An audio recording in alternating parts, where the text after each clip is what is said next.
Hello students.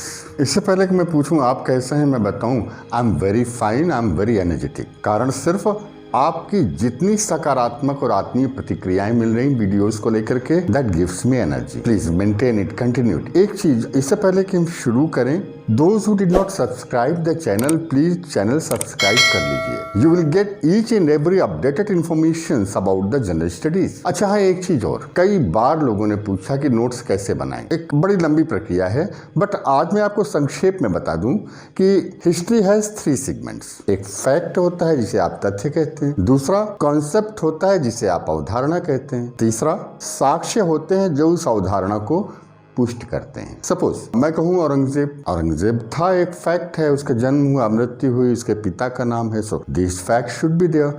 अवधारणाएं क्या हैं? कोई कहता है कि वो जिंदा पीर है, कोई कहता है कि वो मुगल साम्राज्य के पतन के लिए जिम्मेदार है, कोई कहता है कि वो अंतिम मुगल शासक है। माइंडेड, इसमें से कोई सच नहीं है, इसमें से कोई गलत नहीं है। हर अवधारणा को उसके साक्ष्यों के साथ लिखते जाइए, बस दैट्स इनफ। एक चीज और, जितना पिक्टोग्राफी का इस्तेमाल करेंगे नोट्स का, मैप का इस्तेमाल करिए, इमोजी के इस्तेमाल करिए, मैथमेटिकल साइंस का इस्तेमाल करिए, that gives more sharpness towards notes. Okay fine, so come towards our new chapter, that is 600 BC। सांस्कृतिक यात्रा जो ऋग्वेद से शुरू हुई थी ना, वो पूरी सांस्कृतिक फसल 6ठी शताब्दी ईसा पूर्व में जैसे लहलहा उठी। जब हम इस समय के इतिहास की बात करें तो हमें याद रखना होगा कि आर्यों के सांस्कृतिक विस्तार की प्रक्रिया अफगानिस्तान से होते हुए, पाकिस्तान से होते हुए, पंजाब से होते हुए अब गांगेय मैदानों तक हो चुकी थी। लौह प्रयोक्ता संस्कृति ने इन मैदानों में, उपजाऊ मैदानों में बड़े पैमाने पर बस्तियां बसाई थीं, बस्तियां बढ़ाई थीं और बड़े पैमाने पर कृषि उत्पादन होने लग गया था। राजनीतिक परिवर्तन बड़े बड़े रोचक चरणों से होकर के गुजरते हैं। ऋग्वेद में जो अपने आप को गोपति कहते थे, आपको मालूम है गाय संपत्ति होती थी ना, उत्तर वैदिक काल तक आते आते भूपति कहलाने लग गए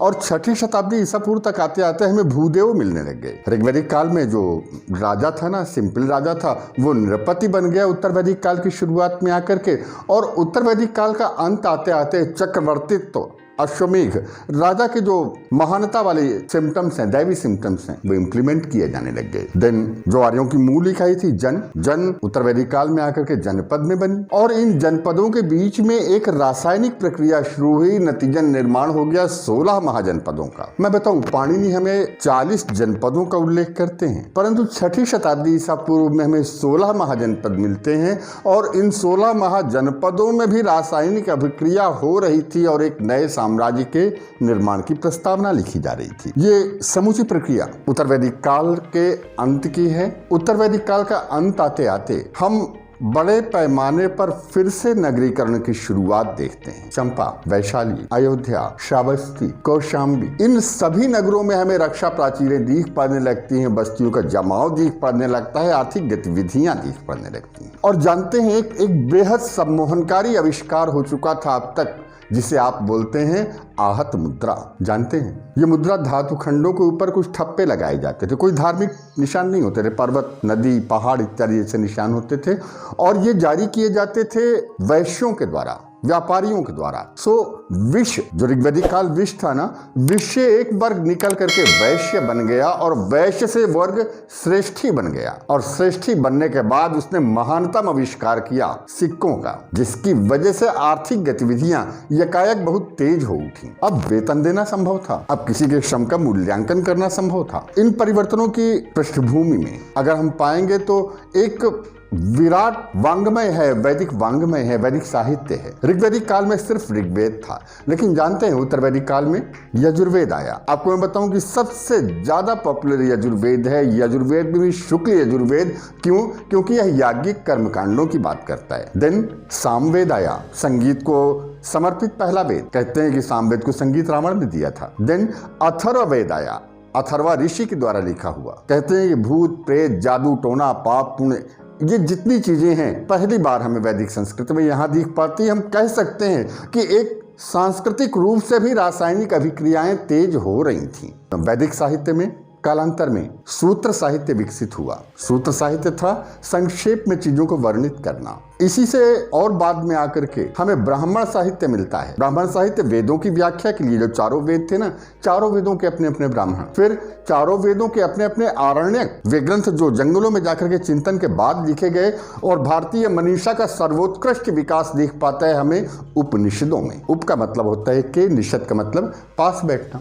तो गुरु के पास बैठ करके जो ज्ञान पाया गया वो उपनिषद था। और कठोपनिषद एक बेहतरीन वानगी है कि कैसे भारतीय मनीषा ने जीवन के पार देखने की कोशिशें शुरू कर दी थी। हो सकता है कि ये जो समृद्धि आ रही थी, ये जो नगरीकरण आ रहा था, इसकी वजह से भी ये प्रवृत्ति विकसित हुई हो। एक नए किस्म के मृदभांड, काले लाल मृदभांड पूरे क्षेत्र में विकसित होते हुए पाते हैं। इनके साथ साथ दो अन्य घटनाओं के लिए हमें उत्तर वैदिक काल को याद रखना होगा। ऋग्वैदिक काल में अगर दाशरागी युद्ध हुआ था और देवासुर संग्राम हुए थे, तो उत्तर वैदिक काल के इतिहास को बदलने वाली दो महत्वपूर्ण घटनाएं हैं। एक है रामायण और दूसरी है महाभारत। मैं बताऊं, महर्षि वाल्मीकि ने रामायण लिखी थी। रामायण का अर्थ होता है रामस्य अयनम इति रामायणम, मतलब राम का भ्रमण। इसीलिए वाल्मीकि की रामायण में न तो बालकांड है और न उत्तरकांड है। भगवान राम के वनगमन एक सांस्कृतिक यात्रा थी, एक लौह प्रयोक्ता संस्कृति के दक्षिण भारत तक पहुंचने की कहानी थी। और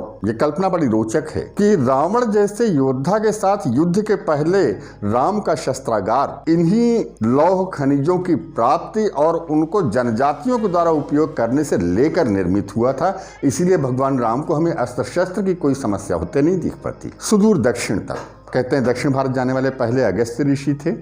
ऑफ कोर्स ऋषि पहले गए और ऋषियों के बाद फिर आर्य संस्कृति पीछे पीछे आई, याज्ञिक संस्कृति पीछे पीछे आई। दूसरी घटना महाभारत है। रामायण अगर संस्कृत के प्रसार की कहानी है ना, तो महाभारत नागरिक जीवन में आई हुई विसंगतियों की कहानी है। एक ऐसे समाज का जिक्र है जहाँ कोई स्त्री के 5 पति हो सकते हैं, जहाँ किसी स्त्री के विवाह से पूर्व संतति हो सकती है, जहाँ पर एक अंधे व्यक्ति को राजा बना दिया जाता है, जहाँ संतानोत्पत्ति में अक्षम व्यक्ति की शादी हो जाती है। और ऑफ कोर्स जब ऐसा होता है ना, तब महाभारत जैसी घटनाएं होती हैं। महाभारत का युद्ध बेहद विशाल था, बहुत बड़ा था। इस उपमहाद्वीप के सभी राजे आए थे इसमें, और शायद बात बात पर लड़ने वाले क्षत्रियों को इस युद्ध के बाद उपराम हो गया। अब वे आध्यात्मिक क्षेत्र की तरफ बढ़ चले, जीवन के उस पार देखने की तरफ बढ़ चले। और यह अनायास नहीं था कि 6ठी शताब्दी ईसा पूर्व का धार्मिक आंदोलन पूरी तरीके से क्षत्रियों के द्वारा लाया गया आंदोलन था। राजा वंशानुगत हो गया था ऋग्वेद में। उत्तर वैदिक काल की शुरुआत में हमें राजा के राज्यारोहण के पहले 12 रत्नियों के द्वारा,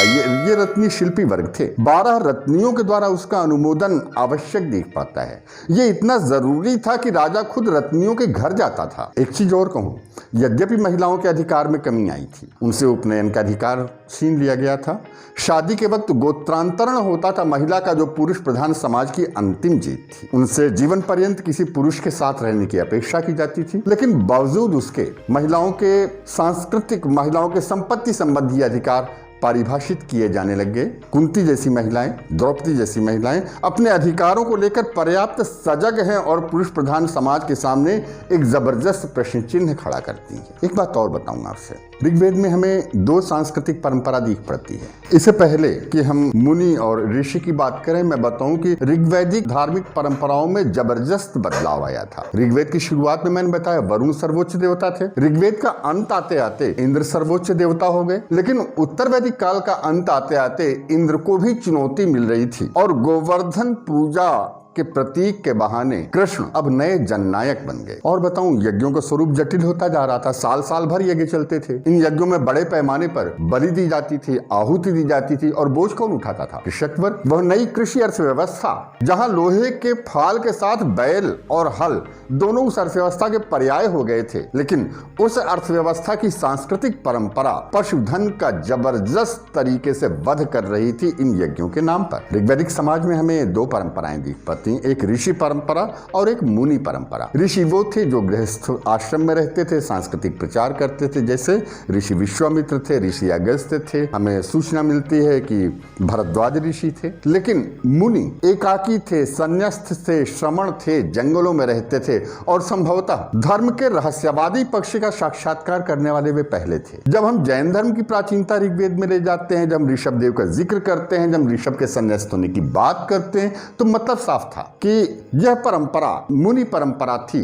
ऋषि परंपरा के साथ साथ ये भी प्रभावी हो रही। सो लेट अस कम 6ठी शताब्दी ईसा पूर्व। फिर क्या हो रहा था? महाजनपदों के बीच से साम्राज्य के निर्माण की प्रक्रिया शुरू हो रही। समाज 4 वर्णों में बट गया था। जातिगत अयोग्यताएं बिल्कुल निर्धारित कर दी गई थी, लेकिन बावजूद उसके एक व्यापारिक क्रांति हुई। सिक्कों का आविष्कार हो गया। नॉर्दर्न ब्लैक पॉलिश्ड वेयर, उत्तरी काले मृदभांड एक पहचान बन गए। हालात यहां तक आ गए थे, कहते हैं कि एक मरे हुए चूहे की कीमत भी सिक्कों में आंकी जाती। याज्ञिक कर्मकांड एक तरफ जिन लोगों को सामाजिक पायदान में तीसरे स्थान पर रख रहे थे, वैश्यों को, अब नई समृद्धि के वही संवाहक थे। और जब संवाहक समृद्धि लेकर के आ रहा है तो ऑफ कोर्स सामाजिक अनुक्रम में उसे ज्यादा बेहतर स्तर की जरूरत होगी। ये थी वो समूची पृष्ठभूमि जिस पर उत्तर वैदिक काल के बाद हम 6ठी शताब्दी ईसा पूर्व में एक फिर से नगरीकरण का दौर की शुरुआत होते हुए पाते हैं।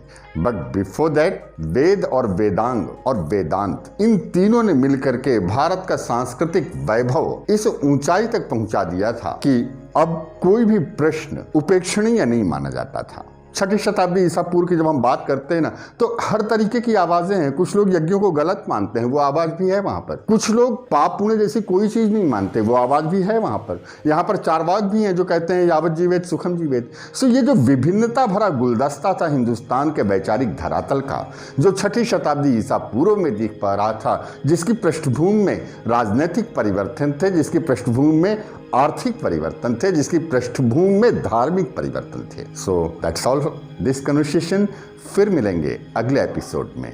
But before that please just subscribe the channel, see the videos. और फिर मैं कहूँ, इतिहास तो आपके भीतर समाया है। शब्दों को भीतर झांक करके देखिए, याद करने की जरूरत ही नहीं रहेगी। फिर मिलेंगे, जल्दी मिलेंगे। स्वस्थ रहिए, प्रसन्न रहिए और पढ़ते रहिए। शुक्रिया।